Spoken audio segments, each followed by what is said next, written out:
everybody. Thank you so much for joining me on my channel today. Today I have a layout that I made using the January My Creative Scrapbook limited edition kit. This month the kit was filled with papers and embellishments from the Simple Stories Simple Vintage Weathered Garden collection. I really like this piece of pattern paper. I thought it would be perfect as a background paper. I love the large butterflies and I love the color scheme of this collection. So I wanted to add some modeling paste to the background. I'm using a Simple Stories stencil that I got in a previous My Creative Scrapbook kit. I don't want to cover up any of the images that are on the paper, but I wanted to add a little bit of texture to the background. So I just added the modeling paste to the areas that don't have any images. And then after I added the modeling paste, I added some white acrylic paint splatters. This is watered down paint. When I tap the scissors against the plastic portion of the bottle that holds the straw, it makes very tiny splatters. So I add quite a few of those. There's a lot of variation already on the background, but I just like to add some white splatters. I think that it adds just a little something extra to the page. And in a minute, I'm going to show you the photo that I'm going to use. It's a beautiful photo, and I thought that it would be perfect for this collection because there's a lot of yellow in this collection. Later on, though, I realized that the yellow color that's in the photo is more of a greenish yellow. You could see it right here. And in the collection, the yellow is more of a mustard yellow. So instead of matching, it ended up kind of clashing. But because I like the photo so much, I resisted switching it out until the very end. I do think that the photo that I ended up using goes much better with the collection, and then I've already scrapbooked this photo with a color scheme that I think goes better with this photo. So it all worked out in the end, but you won't see that switch until the video is almost over. And if you're interested in seeing how I ended up scrapbooking this photo, I'll put the link to that video in the description box. I wanted to back the photo using this grayish green paper. I didn't have a whole bunch left, so I thought I had enough to make a circle, but I was a little short on both sides, just a little tiny bit. So I cut small portions of circle and I attached them behind the circle to fill in those little areas that were missing. And I think it turned out fine. I don't think it was noticeable in the end. But I really wanted to use this color because it is the darkest pattern paper on the layout, so I thought that it would help draw attention to the photo. And then later on, I'm going to ink the edges of the circle, and I think that helps to bring all the pieces of the circle together too. So you could see that I have my photo mounted on some white cardstock, and then again on the grayish green pattern paper. And I cut the circles out using Creative Memories circle cutters. I've had those for as long as I can remember, and I use those circle cutters all the time. I knew that I wanted to make a layout using triangles, so here I'm using the dies that I have. These are Fun Stamper's Journey Pennant Fun dies. I got these from Spellbinders, and I arrange the dies until I find a pattern that I liked. Then I cut out a number of triangles using those dies and using a number of the pattern papers that were in the kit. And now I'm inking the edges of all of the triangles using some Distress Oxide in black soot.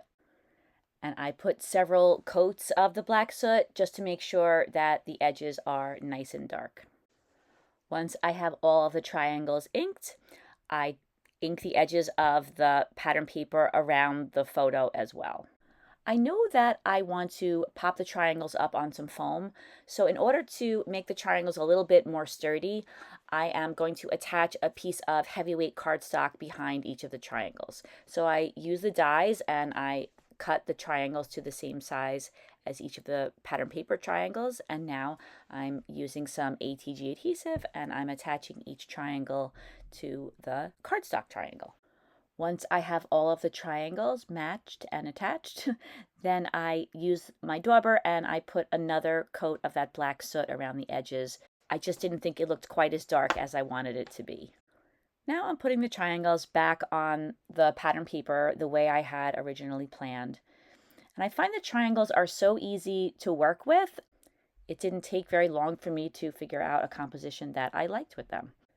The two larger triangles are different pattern papers, but I made two of each of the other sizes of triangles and I put them on opposite sides of the layout.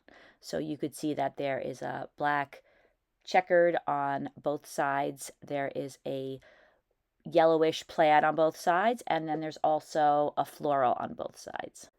I add some triangles to the upper right-hand corner and I put a title that says "Life is Good" on top of them. I ended up taking that away and just putting one triangle there. I like the look of the layered triangles, but not for this layout because none of the other triangles are layered.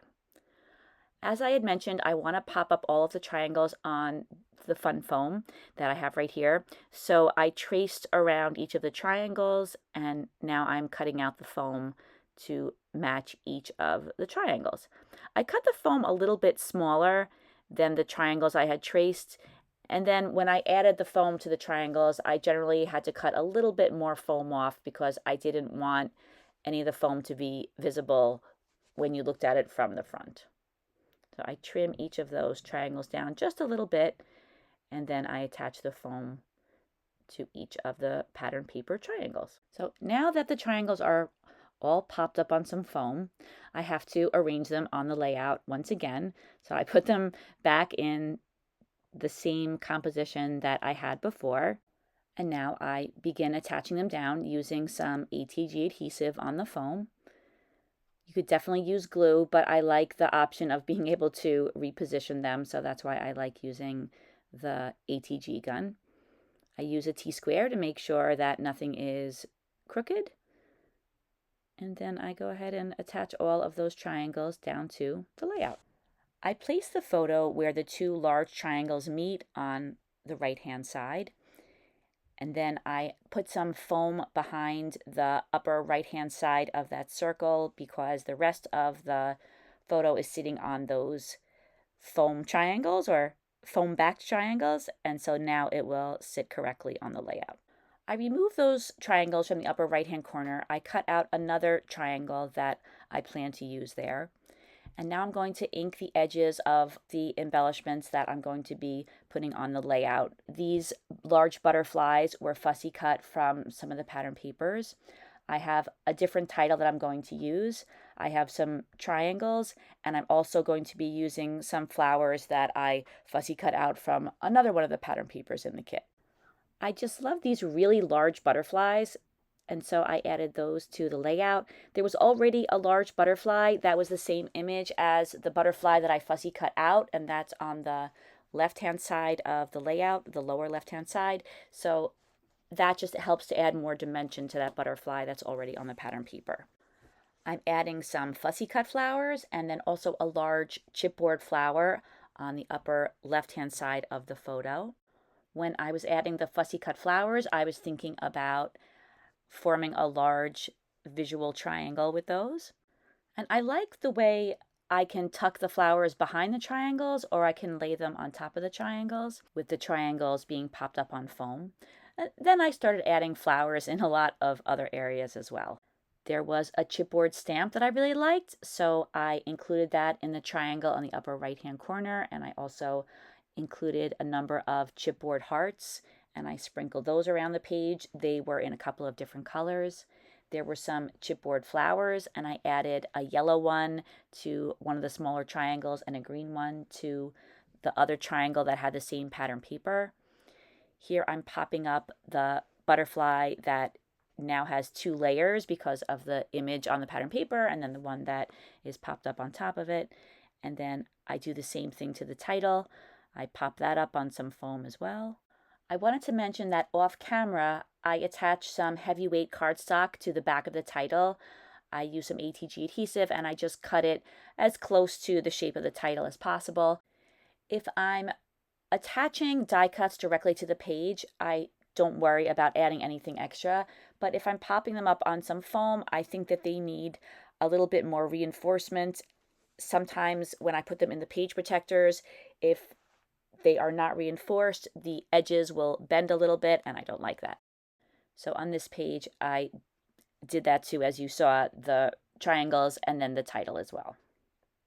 Now I'm happy with where everything is, and I'm attaching everything down. Of course, as I'm attaching things down, I tend to make little adjustments to placement. For example, I'm rearranging the flowers to the right of the photo. It's just something that I instinctively do. I'm always moving things around and seeing if I could find a better way to arrange things. Now I have all of the items attached down except for the butterfly. The butterfly is going to be popped up on some foam, just like I popped up the other butterfly. I like to put adhesive down the center of the butterfly and then pop up its wings, and then press down on the center, and then that makes the wings pop up a little bit. You may notice that I keep adding and taking away the butterfly on the top part of the layout, the upper left-hand side, and that does not end up making it onto the layout. I just thought it was a little bit too crowded with that butterfly. I use a die that's in my stash, and I'm so sorry I don't know the manufacturer of this die. And it has some flourishes on it, and then it has some very, very small flowers. So I thought that this would be a nice addition to the layout. I used that same green paper that I used to make the circle around the photo. And I'm using some black soot, and that's just to add a little bit of variation in the color of these flowers and branches. Before I even place them on the layout, I'm going to add some really tiny pearls. So I put a little dab of glue on the center of each of the flowers, and I attach those pearls down, and those pearls are so small, so I use my scissors to help me position them. There are only 3 flowers on each of the complete die cuts, and then I also add some pieces of the die cuts as well to the layout. When deciding where to put the die cuts on the layout, I think about spacing them. I definitely don't want too many to be in one area, but I also think about where are areas that there isn't a lot going on. I don't want to layer them over a lot of die cuts and embellishments that I've already placed on the layout. And a lot of it is just placing them in places that I think that they look nice. Once I have them in the right place, I use some gel glue. And I don't use a whole lot of gel glue. I just put a little bit at the base of the die cut. And here I use my little scissors to help me tuck that one die cut underneath one of the triangles. I thought that one more flower would look nice up on the top of the layout, and that is the very last touch. Here are some close-ups of the layout. I really hope that you enjoyed this video. Thank you so much for watching it. In the description box, you'll find a link to the My Creative Scrapbook website, and there you can check out all of the beautiful kits that they have available this month and every month. You could also follow My Creative Scrapbook on Instagram and see all of the layouts that were made with all of the kits that are offered each month. I hope that everybody has a great day. I'll see you again soon. Take care, everybody. Bye-bye.